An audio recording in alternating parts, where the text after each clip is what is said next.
바리새인들은 예수님께서 요한보다 더 많은 사람을 제자로 삼고 세례를 준다는 소문을 들었습니다. 그러나 사실 예수님께서 직접 사람들에게 세례를 주신 것이 아니라 제자들이 세례를 준 것이었습니다. 예수님께서는 바리새인들이 자기에 대하여 이야기하고 있는 것을 아시고 유대를 떠나 다시 갈릴리로 가셨습니다. 갈릴리로 가려면 사마리아 지방을 거쳐 가야만 했습니다. 예수님께서는 사마리아에 있는 수가라는 마을로 들어가셨습니다. 이 마을은 야곱이 자기 아들 요셉에게 주었던 밭에서 그리 멀지 않은 곳에 있었습니다. 그곳에 야곱의 우물이 있었습니다. 예수님께서는 오랜 여행으로 피곤하여 그 우물가에 앉으셨습니다. 그때가 대략 정오쯤이었습니다. 사마리아 여자 한 사람이 물을 기르러 나왔습니다. 예수님께서는 그 여자에게 내가 마실 물을 좀 주시오 라고 말씀하셨습니다. 이 일이 일어날 즈음 예수님의 제자들은 먹을 것을 사러 마을로 내려가고 그 자리에 없었습니다. 사마리아 여자는 예수님께 당신은 유대 남자고 나는 사마리아 여자인데 어떻게 나에게 마실 것을 달라고 할 수 있습니까? 라고 말했습니다. 당시 유대인들은 사마리아 사람들과 상종을 하지 않았습니다. 예수님께서는 그 여자에게 이렇게 대답하셨습니다. 당신이 하나님께서 주시는 선물이 무엇인지 또 내게 마실 것을 달라라고 말하고 있는 사람이 누구인지 알았더라면 오히려 당신이 그 사람에게 구하였을 것이고 그러면 그가 당신에게 생명의 물을 주었을 것이요. 그 여자가 말했습니다. 선생님, 당신에게는 물기를 도구도 없고 이 우물은 매우 깊은데 어디서 그 생명의 물을 구한단 말입니까? 당신이 우리 조상 야곱보다 더 큰 분이란 말씀이십니까? 야곱은 우리에게 이 우물을 주신 분입니다. 그분도 친히 이 우물에서 물을 길러 마셨고 그분의 아들들과 가축들도 그렇게 했습니다. 예수님께서는 이 물을 마시는 사람은 다시 목마를 것이요. 그러나 내가 주는 물을 마시는 사람은 누가 되었건 간에 영원히 목마르지 않을 것이요. 내가 주는 물은 그 사람 안에서 계속 솟아나 영원한 생명을 가져다 주는 우물이 될 것이요. 라고 대답하셨습니다.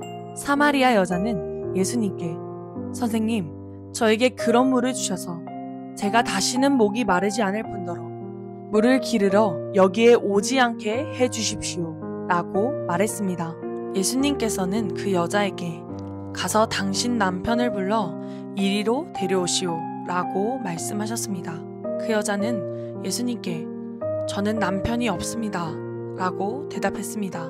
그러자 예수님께서 당신이 남편이 없다고 한 말은 맞는 말이요. 실제로 당신은 남편이 5명이나 있었고 지금 당신과 함께 사는 남자도 당신 남편이 아니오. 당신이 방금 전에 말한 것은 틀린 말이 아니었소. 라고 말씀하셨습니다. 그 여자는 선생님, 제가 보기에 선생님께서는 예언자이십니다. 우리의 조상들은 이 산에서 예배하였으나 유대인들은 예배할 수 있는 유일한 장소는 예루살렘에 있다고 주장합니다. 라고 말했습니다. 예수님께서 이렇게 말씀하셨습니다. 여인이여, 나를 믿으시오. 이 산에서도 아니고 예루살렘에서도 아닌 당신네들이 아버지께 예배할 때가 올 것이요. 사마리아 사람인 당신네들은 알지 못하는 것을 예배하나 우리 유대인들은 우리가 알고 있는 것을 예배하오. 그것은 구원이 유대인들로부터 나오기 때문이요. 그러나 참되게 예배하는 사람들이 영과 진리로 아버지께 예배할 때가 올 것인데 지금이 바로 그때요. 그리고 하나님께서는 이렇게 예배하는 사람들을 찾고 계시오. 하나님께서는 영이시기 때문에 하나님께 예배드리는 사람들은 반드시 영과 진리로 예배해야만 하오. 그 여자는 그리스도라고 불리는 메시아가 오실 것이라는 사실을 알고 있습니다. 그분이 오시면 우리에게 모든 것을 설명해 주실 것입니다. 라고 말했습니다. 그러자 예수님께서 여자에게 말씀하셨습니다. 지금 당신과 이야기하고 있는 내가 바로 그 메시아요. 바로 그때 예수님의 제자들이 마을에서 돌아왔습니다. 그들은 예수님께서 여자와 이야기하고 있는 것을 보고 무척 놀랐습니다. 그러나 아무도 선생님, 무엇을 구하고 계십니까? 라거나 선생님, 무슨 일로 그 여자와 이야기를 하고 계십니까? 라고 묻는 사람이 없었습니다. 그 여자는 물 항아리를 버려두고 마을로 돌아가 사람들에게 말했습니다. 여러분, 이리 와서 내 과거의 일을 다 말해준 사람을 한번 보세요. 이분이 메시아가 아닐까요? 그러자 사람들이 마을에서 나와 예수님께로 왔습니다. 그 사이 제자들은 예수님께 선생님, 음식을 좀 드시지요 라고 청했습니다. 그러나 예수님께서는 나에게 너희들이 알지 못하는 먹을 음식이 있다 라고 대답하셨습니다. 그러자 제자들은 자기들끼리 누가 예수님께 먹을 것을 갖다 드렸을까 라고 말했습니다. 예수님께서 이들에게 말씀하셨습니다. 나의 음식은 나를 보내신 분의 뜻을 행하고 그분의 일을 완수하는 것이다. 너희들은 넉 달이 지나야 추수 때가 될 것이다 라고 말하지 않느냐. 그러나 나는 너희에게 말한다. 눈을 들어 밭을 보라.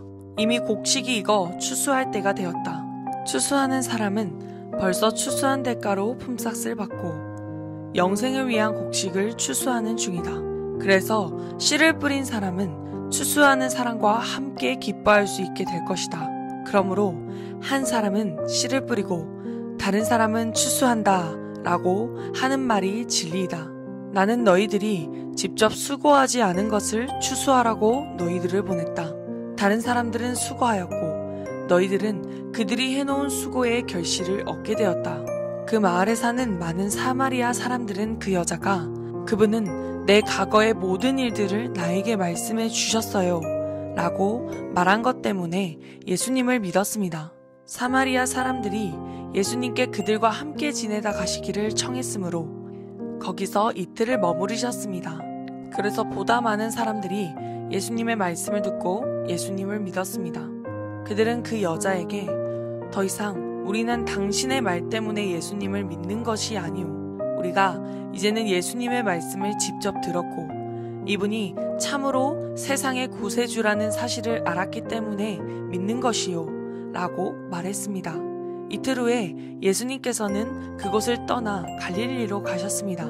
전에 예수님께서는 예언자가 자기 고향에서는 존경을 받지 못한다고 직접 말씀하신 적이 있습니다.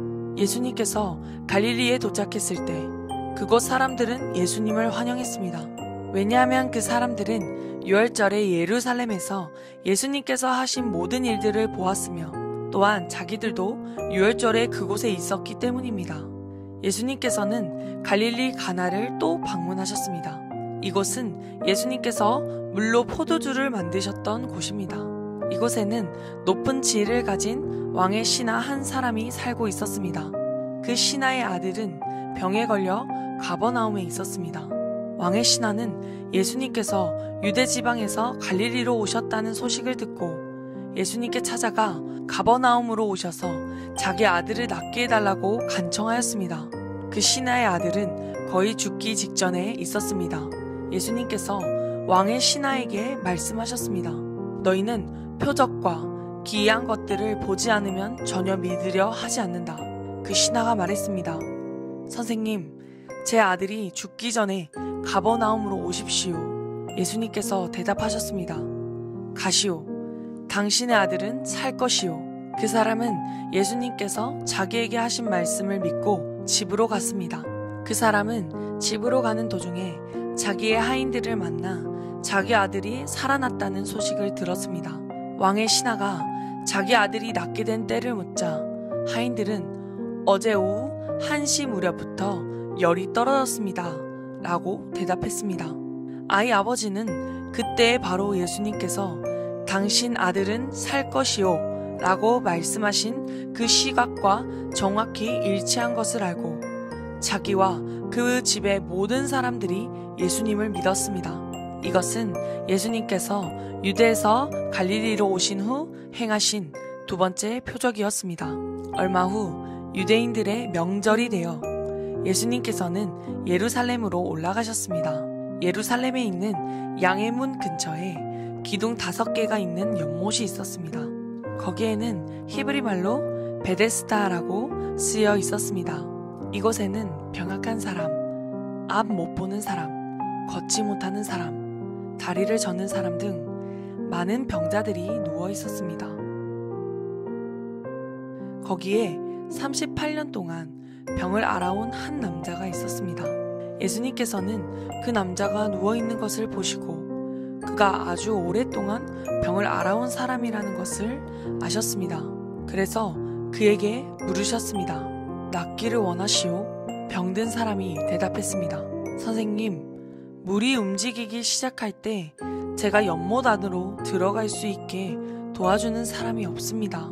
제가 물속으로 들어가려고 하면 다른 사람이 저보다 앞서서 물속으로 들어가곤 합니다. 그때 예수님께서 말씀하셨습니다. 일어나서 당신의 침상을 들고 걸어가시오. 그 즉시 그 남자는 병이 나았습니다. 그는 그의 침상을 들고 걸어가기 시작했습니다. 그런데 그날은 안식일이었습니다. 그래서 유대인들은 병이 나은 그 남자에게 이렇게 말했습니다. 오늘은 안식일이오. 안식일에 당신이 침상을 들고 가는 것은 율법을 어기는 일이오. 그러자 그 남자가 대답했습니다. 나를 고쳐주신 분이 나에게 침상을 들고 걸어가거라 하고 말씀하셨습니다. 당신에게 침상을 들고 걸어가라고 말한 사람이 대체 누구요? 라고 유대인들이 다시 물었습니다. 그러나 병고침을 받은 사람은 어떤 사람이 자기를 고쳐주었는지 알 도리가 없었습니다. 왜냐하면 그곳에는 많은 사람이 있었고 예수님께서는 이미 군중 속으로 사라진 뒤였기 때문입니다. 얼마 후 예수님께서는 성전뜰에서 그 남자를 만나 그에게 말씀하셨습니다. 보시오, 당신은 이제 다시 건강해졌으니 더 악한 일이 당신에게 닥치지 않게 다시는 죄를 짓지 마시오. 그 남자는 그 자리를 떠나 유대인들에게 가서 자신을 고쳐주신 분이 예수님이라고 말했습니다. 예수님께서 안식일에 이러한 일을 하셨기 때문에 유대인들은 예수님을 핍박하기 시작했습니다. 그러나 예수님께서는 그들에게 이렇게 말씀하셨습니다. 내 아버지께서 지금까지 항상 일하시니 나도 일한다. 이 말 때문에 유대인들은 더더욱 예수님을 죽이려고 안달하였습니다. 그것은 그분이 안식일을 범할 뿐만 아니라 하나님을 자기의 친아버지라고 불러 자기를 하나님과 동등하게 여기고 있기 때문이었습니다. 그러나 예수님께서 말씀하셨습니다. 내가 너희에게 진리를 말한다. 아들은 어느 것 하나도 혼자 할 수 없다. 아들은 다만 아버지께서 하시는 일을 보고서야 그것을 할 수 있을 따름이다. 그것은 아버지께서 무엇을 행하시든지 아들도 행하기 때문이다. 아버지께서는 아들을 사랑하셔서 그분의 하시는 모든 일들을 아들에게 보여주신다. 너희에게는 놀랄만한 일들이겠지만 아버지께서는 이보다 더 큰 일들을 아들에게 보여주실 것이다. 아버지께서 죽은 사람을 부활시키시며 그들에게 생명을 주시는 것처럼 아들도 자기가 원하는 자들에게 생명을 줄 것이다. 이뿐 아니라 아버지는 아무도 심판하지 않으시고 심판하는 모든 권한을 아들에게 맡기셨다.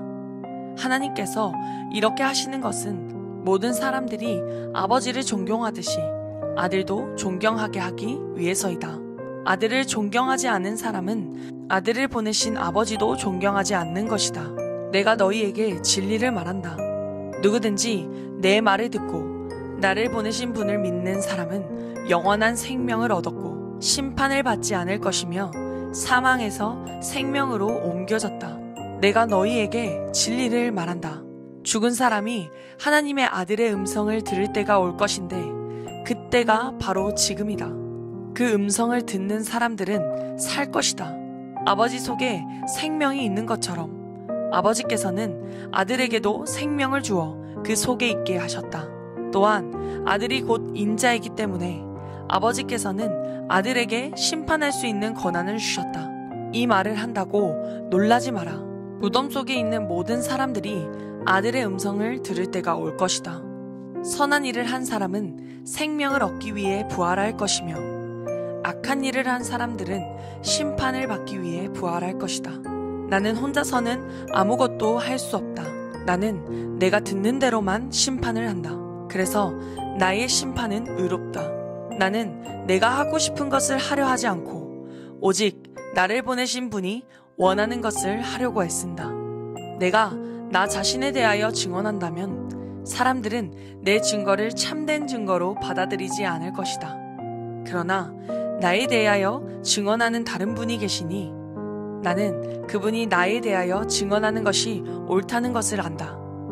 너희가 요한에게 사람을 보냈고 요한은 너희에게 진실되게 증언하였다.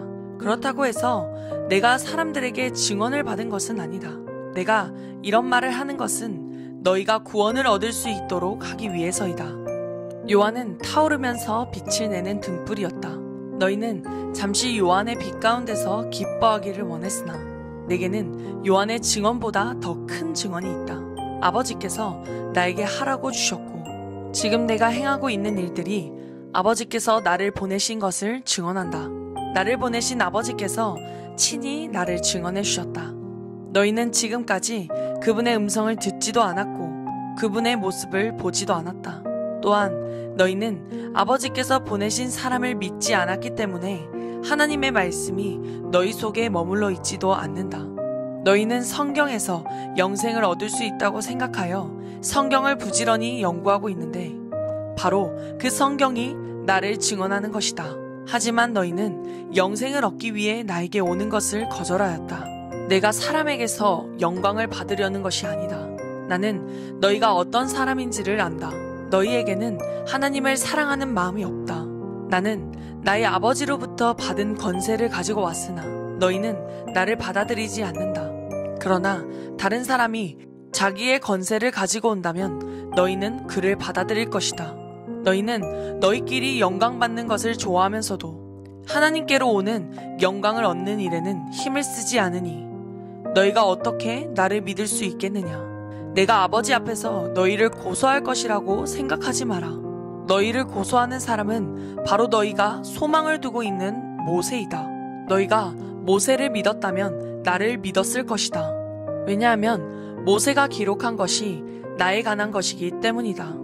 너희가 모세의 글을 믿지 않는데 내가 말하는 것을 어떻게 믿을 수 있겠느냐? 이 일이 있은 지 얼마 후 예수님께서는 디베라 호수라고도 하는 갈릴리 호수로 건너가셨습니다. 많은 사람이 예수님의 뒤를 따랐습니다. 그것은 사람들이 예수님께서 병든 사람들에게 행하시는 표적을 보았기 때문입니다. 예수님께서는 언덕으로 올라가 제자들과 함께 거기 앉으셨습니다. 때는 유대인의 명절인 유월절 무렵이었습니다. 예수님께서는 눈을 들어 많은 사람이 예수님께 나오는 것을 바라보시고 빌립에게 말씀하셨습니다. 이 사람들이 먹을 빵을 어디서 살 수 있겠느냐? 예수님께서는 빌립이 어떻게 하나 보시려고 이런 질문을 하신 것이었습니다. 예수님께서는 빌립이 어떻게 할 것인가를 이미 알고 계셨습니다. 빌립이 예수님께 대답했습니다. 여기에 있는 한 사람 한 사람이 빵을 한 입씩만 먹는다고 해도 그 빵을 사려면 200데나리온은 있어야 할 것입니다. 그때 예수님의 제자 중 한 사람인 시몬 베드로의 동생 안드레가 말했습니다. 여기 사내 아이 하나가 가져온 작은 보리빵 5개와 작은 물고기 2마리가 있습니다. 하지만 이것만 가지고 이렇게 많은 사람을 어떻게 먹이겠습니까? 예수님께서 말씀하셨습니다. 사람들에게 앉으라고 하여라. 그곳은 풀이 많은 곳이었습니다. 거기에 앉은 남자 어른의 수는 약 5,000명이었습니다. 그때 예수님께서는 빵을 가지고 하나님께 감사의 기도를 하신 후 그곳에 앉아있는 사람들에게 그들이 원하는 만큼 나눠주셨습니다. 예수님께서는 물고기를 가지고도 그렇게 하셨습니다. 사람들은 모두 실컷 먹었습니다. 식사가 끝났을 때 예수님께서 제자들에게 말씀하셨습니다. 먹고 남은 빵과 물고기를 다 모으고 하나도 버리지 마라. 그래서 제자들은 남은 음식들을 모았습니다. 보리빵 5개로 사람들이 먹고 남은 조각들이 큰 광줄이 12개나 되었습니다. 사람들은 예수님께서 행하신 표적을 보고 말했습니다. 이분은 세상에 오실 그 예언자가 틀림없다. 예수님께서는 사람들이 와서 자기를 강제로 데려다가 그들의 왕으로 세우려 한다는 것을 아셨습니다. 그래서 다시 그곳을 떠나 혼자 산으로 올라가셨습니다. 밤이 되자 예수님의 제자들은 갈릴리 호수로 내려갔습니다. 이미 날은 어두워졌지만 예수님께서는 아직 제자들에게 오지 않으셨습니다. 제자들은 작은 배를 타고 가버나움으로 가기 위해 갈릴리 호수를 건너가기 시작했습니다. 그때 강한 바람이 불어오고 호수 위의 파도는 점점 거세졌습니다. 제자들은 약 4-5km 정도의 거리를 노저어 갔습니다. 그때 예수님께서 물 위를 걸어 배를 향하여 오시는 것이 보였습니다. 제자들은 두려웠습니다. 하지만 예수님께서는 그들에게 말씀하셨습니다. 나다. 두려워하지 마라. 제자들은 기꺼이 예수님을 배 안으로 모셨습니다. 배는 곧 그들이 가려던 목적지에 도착했습니다. 다음날 호수 반대편에 서 있던 군중은 그곳에 배 한 척이 없다는 것과 예수님께서 제자들과 함께 가시지 않고 제자들만 떠난 것을 알게 되었습니다. 그즈음 배 몇 척이 디베라에서 왔습니다. 디베라는 예수님께서 하나님께 감사 기도를 드린 후 사람들이 빵을 먹었던 장소에서 가까운 곳에 있는 마을입니다. 사람들은 예수님과 그분의 제자들이 그곳에 없다는 것을 알고는 배를 타고 예수님을 찾으러 가버나움으로 갔습니다. 사람들은 호수 건너편에서 예수님을 만났습니다. 그들은 예수님께 물었습니다. 선생님, 언제 여기에 도착하셨습니까? 예수님께서 그 사람들에게 대답하셨습니다. 내가 너희에게 진리를 말한다. 너희가 나를 찾는 것은 내가 행한 표적을 보았기 때문이 아니라 빵을 배불리 먹었기 때문이다. 썩어 없어지는 음식을 위해 일하지 말고 영원히 있어서 영생을 주는 음식을 위해 일하여라. 인자는 너희에게 그런 음식을 줄 것이다. 하나님 아버지께서 인자가 이런 일을 행하는 것을 허락하셨다. 그러자 사람들이 예수님께 물었습니다. 하나님께서 원하시는 일을 하기 위해 우리는 무엇을 해야 합니까? 예수님께서 대답하셨습니다. 하나님의 일이란 바로 하나님께서 보내신 사람을 믿는 것이다. 다시 사람들이 물었습니다. 당신은 어떤 표적을 행하여 우리가 보고 당신을 믿게 하시겠습니까? 성경에 하나님께서는 그들에게 먹을 빵을 하늘에서 내려주셨다 라고 기록되어 있듯이 우리 조상들은 광야에서 만나를 먹었습니다. 예수님께서 그들에게 말씀하셨습니다. 내가 너희에게 진리를 말한다. 너희에게 하늘로부터 내린 빵을 준 사람은 모세가 아니다. 나의 아버지께서 너희에게 하늘로부터 참된 빵을 주신 것이다. 하나님의 빵은 하늘로부터 내려와서 세상에 생명을 주는 것이다. 사람들이 예수님께 말했습니다. 선생님, 이 빵을 우리에게 항상 주십시오. 그때 예수님께서 그들에게 선언하셨습니다. 나는 생명의 빵이다. 내게 오는 사람은 결단코 굶주리지 않을 것이며 나를 믿는 사람은 결코 목마르지 않을 것이다. 그러나 전에도 내가 너희에게 말했던 것처럼 너희는 나를 보고도 여전히 나를 믿지 않는다. 아버지께서 나에게 주신 사람은 다 내게로 올 것이며 내게로 오는 자를 나는 결단코 쫓아내지 않을 것이다. 나는 내 뜻을 이루기 위해서 하늘에서 내려온 것이 아니다. 나는 나를 보내신 분의 뜻을 행하기 위해 하늘에서 내려왔다. 나를 보내신 분의 뜻은 하나님께서 내게 주신 사람은 단 한 사람도 잃지 않고 마지막 날에 그를 부활시키는 것이다. 아들을 보고 믿는 사람은 누구나 다 영생을 얻는 것이 내 아버지의 뜻이기 때문이다. 나는 그를 마지막 날에 부활시킬 것이다. 유대인들은 예수님께서 나는 하늘에서 내려온 빵이다 라고 말했으므로 예수님에 대해 수군대기 시작했습니다. 그래서 그들은 자기들끼리 이런 말들을 했습니다. 이 사람은 틀림없는 요셉의 아들 예수야. 우리가 그의 아버지와 어머니를 알고 있는데 어떻게 그가 나는 하늘에서 내려왔다고 말할 수 있지? 그러자 예수님께서 그들에게 대답하셨습니다. 서로 수군대지 마라. 나를 보내신 아버지께서 이끌지 않으면 아무도 내게로 올 수 없다. 나는 마지막 날에 그를 부활시킬 것이다. 예언자들의 책에 이런 글이 있다. 모든 사람이 하나님의 가르침을 받을 것이다. 아버지의 말씀을 듣고 아버지에게 배우는 사람은 내게로 온다. 하나님으로부터 온 사람 외에는 아버지를 본 사람이 없다. 오직 하나님으로부터 온 그 사람만 아버지를 보았다. 내가 너희에게 진리를 말한다. 믿는 사람에게는 영생이 있다. 나는 생명의 빵이다. 너희의 조상들은 광야에서 만나를 먹었지만 죽었다. 하늘에서 내려오는 빵이 여기 있다. 누구든지 이 빵을 먹으면 결코 죽지 않을 것이다. 나는 하늘에서 내려온 생명을 주는 빵이다. 누구든지 이 빵을 먹으면 영원히 살 것이다. 내가 줄 빵은 나의 살이다. 내 살은 세상에 생명을 준다.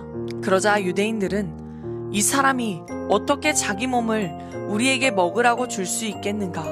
라고 말하며 서로 다투기 시작했습니다. 예수님께서 그들에게 말씀하셨습니다. 내가 너희에게 진리를 말한다. 너희가 인자의 살을 먹지 않고 또 그의 피를 마시지 않으면 너희 속에 생명이 없다. 나의 살을 먹고 나의 피를 마시는 사람은 영생을 얻으며 나는 그 사람을 마지막 날에 부활시킬 것이다. 나의 살은 참된 음식이며 나의 피는 참된 음료다. 나의 살을 먹고 나의 피를 마시는 사람은 누구든지 내 안에 있고 나도 그 사람 안에 있다. 살아계신 아버지께서 나를 보내셨고 나 또한 아버지 때문에 살고 있는 것처럼 나를 먹는 사람은 나 때문에 살 것이다. 하늘에서 내려온 빵은 너희 조상들이 먹고 죽었던 빵과 같지 않다. 이 빵을 먹는 사람은 영원히 살 것이다. 이 모든 말씀은 예수님께서 가버나움 회당에서 가르치실 때에 하신 말씀입니다. 예수님의 제자들 중에 여러 사람이 예수님의 말씀을 듣고 말했습니다. 이 말씀은 어렵다. 누가 알아들을 수 있겠는가?